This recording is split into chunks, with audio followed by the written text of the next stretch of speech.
Existe uma planta que reduz a pressão arterial em até 30%. Não em ratos, em humanos. Em 2008, a Universidade de Tufts, nos Estados Unidos, publicou um estudo que chocou o mundo médico. 3 xícaras por dia, 6 semanas. E a pressão sistólica caiu o equivalente a 2 medicamentos combinados. Escravos da Guiné trouxeram essa planta para o Maranhão no século XVIII. Ela alimentou quilombolas por 300 anos. E hoje, pesquisadores da UFMA comprovaram que ela tem mais ferro que espinafre, mais cálcio que couve. Mas você nunca vai ouvir seu cardiologista receitar ela, porque ela custa centavos e brota em qualquer quintal brasileiro. Nós não paramos de cultivar a vinagreira porque ela falhou. Paramos porque ela teve sucesso demais. Uma planta que brota sozinha nos quintais do norte, que reduz pressão sem receita médica e que se espalha pelos muros sem pedir licença à Anvisa, não pode ser patenteada. E o que não pode ser patenteado não pode gerar bilhões para a indústria farmacêutica. Esta é a história da vinagreira, a planta que humilhou o captopril. Bem-vindo ao Códice Natura Brasil. Antes de abrir este códice, se estas histórias importam para você, a melhor forma de preservar essa sabedoria é simples. Inscreva-se, ative o sino e compartilhe estes códices com quem precisa lembrar o que esquecemos. No século XVIII, quando o Marquês de Pombal enviou para a capitania do Grão-Pará e Maranhão uma mão de obra escrava vinda da Guiné, algo extraordinário aconteceu nas margens dos rios Pindaré e Mearim. Os negros mandinga, forçados a trabalhar nas lavouras de arroz da Baixada Maranhense, trouxeram consigo sementes de uma planta sagrada. Eles a chamavam de cutchá. Na língua mandinga, significava quiabo de Angola. Mas para aqueles homens e mulheres arrancados de suas terras, significava muito mais. Significava sobrevivência. Em meio ao trabalho brutal nas plantações, os mandinga cultivavam a cutchá nas beiradas das roças, nos espaços que os senhores consideravam inúteis. Comiam suas folhas ácidas com peixe frito após jornadas de 16 horas. Preparavam infusões para os mais velhos, cujos corações fraquejavam sob o peso da escravidão. Os portugueses não entendiam como aqueles escravos alimentados com restos mantinham-se de pé, como os anciãos quilombolas viviam mais que os próprios senhores de engenho, com suas mesas fartas de carne e vinho. A resposta estava nas folhas verde escuras da cutixá. Os tupinambá já conheciam plantas similares. Chamavam aquele sabor ácido de cuxai, o que conserva azedo. Com o tempo, cutixá e cuxai se fundiram. Nasceu o cuxá. E nasceu também um dos pratos mais importantes da história alimentar brasileira, o arroz de cuxá. Mas a vinagreira não era apenas comida, era farmácia. Registros de quilombos em Alcântara, datados de 1780, mencionam a folha que acalma o sangue. Curandeiros quilombolas preparavam chás concentrados para mulheres grávidas com pressão alta, para homens que sentiam o coração disparar após fugas pela mata, para idosos cujas veias endureciam com a idade. Eles não sabiam explicar a ciência, mas sabiam que funcionava. Em 1850, o botânico francês Auguste de Saint-Hilaire, em sua expedição pelo norte do Brasil, registrou em seus diários: os negros cultivam uma planta de cálices vermelhos que dizem curar males do coração. Preparam-na como chá e bebem religiosamente. Saint-Hilaire enviou amostras para a Europa. Os cientistas europeus ignoraram. Afinal, o que escravos analfabetos poderiam ensinar sobre medicina? 200 anos depois, a ciência teria que engolir sua arrogância. No início do século XX, a vinagreira reinava absoluta na culinária maranhense. Toda a casa de São Luís tinha um pé no quintal. Todo mercado vendia maços frescos pela manhã. Todo maranhense crescia sabendo que folha de vinagreira faz bem para o sangue.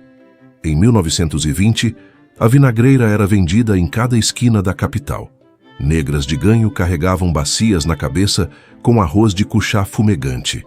Era o fast food de São Luís. Alimentava estivadores do porto, operários das fábricas de tecido, lavadeiras dos casarões coloniais. Era comida de pobre. E isso era um problema para a elite. A modernização chegou ao Maranhão nos anos 1950. Com ela vieram os supermercados, os enlatados, os refrigerantes. E uma vergonha coletiva de tudo que cheirava a coisa de preto. O arroz de cuchá foi expulso das mesas da classe média. Virou comida de velho. Os jovens queriam hambúrguer, Coca-Cola, modernidade. A vinagreira que alimentou gerações foi relegada às periferias. Mas o golpe fatal veio de outro lugar. Em 1962, o Captopril foi sintetizado pela primeira vez. Um medicamento revolucionário para a hipertensão. A indústria farmacêutica encontrou sua mina de ouro. Bilhões de hipertensos no mundo precisando de tratamento. Tratamento caro, tratamento contínuo, tratamento para a vida toda. A partir dos anos 1970, médicos brasileiros foram treinados para prescrever, não para prevenir, não para orientar mudanças alimentares. Prescrever. A vinagreira que por 200 anos controlou a pressão de milhares de brasileiros pobres foi simplesmente esquecida. Não havia propaganda, não havia representantes farmacêuticos, não havia congressos patrocinados. Havia apenas uma planta teimosa, crescendo nos quintais abandonados, esperando que alguém lembrasse. Em 1980, a Embrapa classificou a vinagreira como hortaliça não convencional. Um eufemismo técnico para dizer, ninguém liga para isso. O Maranhão, estado com uma das maiores taxas de hipertensão do Brasil, tinha a cura crescendo nos muros. E não sabia. Você já parou para pensar por que o hibisco virou febre fitness nos anos 2010, mas a vinagreira continua desconhecida? A resposta está em quem controla a informação. A indústria farmacêutica no Brasil movimenta mais de 100 bilhões de reais por ano. Só em medicamentos para a hipertensão são bilhões. Captopril, Losartana, Enalapril. Nomes que todo brasileiro com mais de 50 anos conhece de cor. Agora pense comigo. Se um estudo prova que 3 xícaras de chá por dia fazem o mesmo que um medicamento de uso contínuo, quem perde? O estudo da Universidade de Tufts, publicado em 2008, deveria ter sido manchete de jornal. Deveria ter chegado aos consultórios. Deveria ter mudado protocolos médicos. Não mudou nada. A American Heart Association, que publicou o estudo em sua própria conferência, simplesmente arquivou os resultados. Nenhuma campanha de saúde pública. Nenhuma recomendação oficial. Nenhum incentivo ao cultivo. No Brasil, a situação foi ainda pior. A Anvisa, que regula fitoterápicos, nunca incluiu a vinagreira em suas listas de plantas medicinais aprovadas. Não porque faltassem estudos, faltava interesse. Enquanto isso, a Bayer vendia Adalate, a MS vendia Anlodipino, a Medley vendia Losartana potássica, e médicos formados por universidades patrocinadas pela indústria farmacêutica prescreviam, sempre prescreviam. A vinagreira não entra no sistema porque o sistema não foi desenhado para plantas que qualquer um pode cultivar. Foi desenhado para moléculas que podem ser patenteadas, empacotadas e vendidas. Uma consulta cardiológica custa em média R$300. Um exame de eletrocardiograma, R$150. Uma caixa de antihipertensivo, R$80 por mês. Um maço de vinagreira no Mercado Central de São Luís, R$5. Entende agora por que você nunca ouviu falar nisso? Em 2008, a doutora Jane McKay, da Universidade de Tufts, em Massachusetts, conduziu um estudo que deveria ter revolucionado a cardiologia mundial. 65 adultos com pré-hipertensão e hipertensão leve foram divididos em 2 grupos. Um grupo bebeu 3 xícaras de chá de hibisco, a mesma Hibiscus sabdarifa, nossa vinagreira, por dia, durante 6 semanas. O outro grupo bebeu um placebo. Os resultados foram publicados no Journal of Nutrition e apresentados na conferência da American Heart Association. Escuta bem esses números.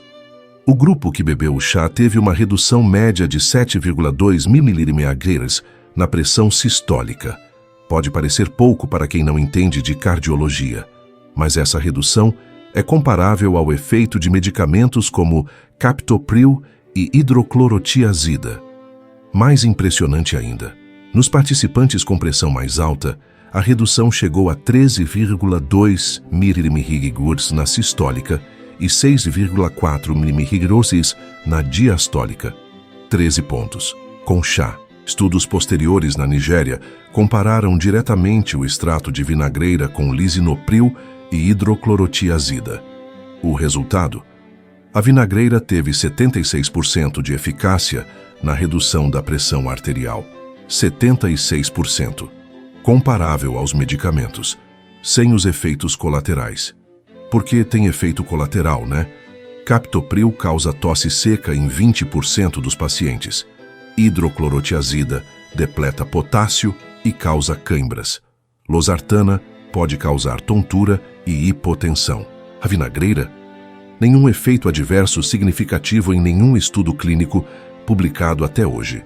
Em 2019, pesquisadores da Universidade Federal do Maranhão analisaram as propriedades nutricionais do cuchá tradicional. Descobriram que 100 gramas fornecem 32% da ingestão diária recomendada de ferro para crianças. Cálcio superior ao da couve. Potássio que rivaliza com a banana. O mecanismo de ação foi desvendado. As antocianinas presentes nos cálices vermelhos da vinagreira inibem a enzima conversora de angiotensina, a mesma enzima que o captopril bloqueia. Além disso, tem efeito diurético natural, modulando a aldosterona. A natureza já tinha inventado o captopril 300 anos antes, mas ninguém podia patentear. Vamos fazer um exercício de honestidade brutal. Quantas propagandas de medicamentos para pressão você já viu na televisão? Quantos folhetos de antihipertensivos você já recebeu no consultório? Quantas vezes seu médico perguntou se você conhecia a vinagreira? O sistema de saúde brasileiro é desenhado para tratar, não para prevenir. É mais lucrativo manter 36 milhões de brasileiros hipertensos tomando remédio para sempre do que ensiná-los a cultivar uma planta no quintal. A Sociedade Brasileira de Cardiologia publica diretrizes anuais sobre hipertensão. Páginas e páginas de recomendações farmacológicas, algoritmos de tratamento, combinações de medicamentos. Sabe quantas linhas dedicam a fitoterápicos? 0. Não é incompetência, é design. A formação médica no Brasil é financiada em grande parte pela indústria farmacêutica. Congressos, simpósios, materiais didáticos, tudo patrocinado por quem vende medicamentos. Nenhum laboratório vai financiar pesquisa sobre uma planta que qualquer um pode plantar no quintal. E tem mais. A vinagreira carrega um estigma de classe. É comida de pobre. É remédio de quilombo. É sabedoria de negro velho. A medicina branca, de jaleco e estetoscópio, sempre teve dificuldade em reconhecer o que veio dos terreiros, das roças, das cozinhas de escravos. É mais fácil aceitar uma molécula sintetizada em laboratório suíço do que um conhecimento transmitido por curandeiros africanos. Mas o corpo não liga para preconceito. O corpo responde à bioquímica. E a bioquímica da vinagreira funciona. A vinagreira ensina o que o agronegócio quer enterrar. Fartura não precisa de laboratório farmacêutico. Saúde não precisa custar R$80 por mês. Plantas que curam podem nascer no seu quintal.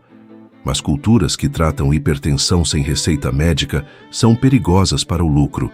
O chá verde virou cápsula manipulada. A erva cidreira virou óleo essencial de R$200. O hibisco virou sachê de farmácia com açúcar e corantes. Plantas medicinais que permitem autonomia sobre a própria saúde são sistematicamente transformadas em produto. Não porque precisem, porque é assim que se cobra. A vinagreira sobreviveu sendo teimosa.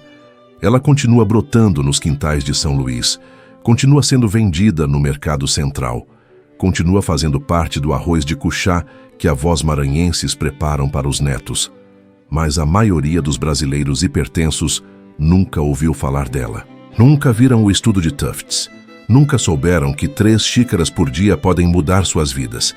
Esse conhecimento espera nos quintais do norte, nas feiras de São Luís, nas mãos de quem ainda lembra. Mudança climática está chegando. Secas no nordeste, enchentes no sul. Calor que mata a plantação. As monoculturas farmacêuticas que medicam o Brasil foram criadas para lucro estável. Essa estabilidade está acabando. A vinagreira nasceu no caos da África tropical. Atravessou o Atlântico nos porões de navios negreiros. Sobreviveu à escravidão, ao preconceito, ao esquecimento. Quando a indústria farmacêutica colapsar sob o peso de seus próprios preços, a vinagreira estará esperando nos muros, como sempre esteve. Nós não perdemos a vinagreira. Só esquecemos por 50 anos de consultórios que não perguntam sobre alimentação. Mas esquecer não é para sempre. O conhecimento ainda vive nos quintais de quem não esqueceu, nas mãos de quem ainda faz cuchá, nas sementes guardadas por agricultores familiares do Maranhão. Esta planta ensina através da teimosia, da recusa de desaparecer, da resistência quilombola inscrita em cada folha verde escura. Fartura sempre esteve aqui, crescendo na nossa terra vermelha, de graça. Se este códice abriu algo em você, inscreva-se no Códice Natura Brasil e ative o sino. Cada curtida e cada compartilhamento preserva o que tentaram apagar do nosso solo. O próximo códice abre em breve.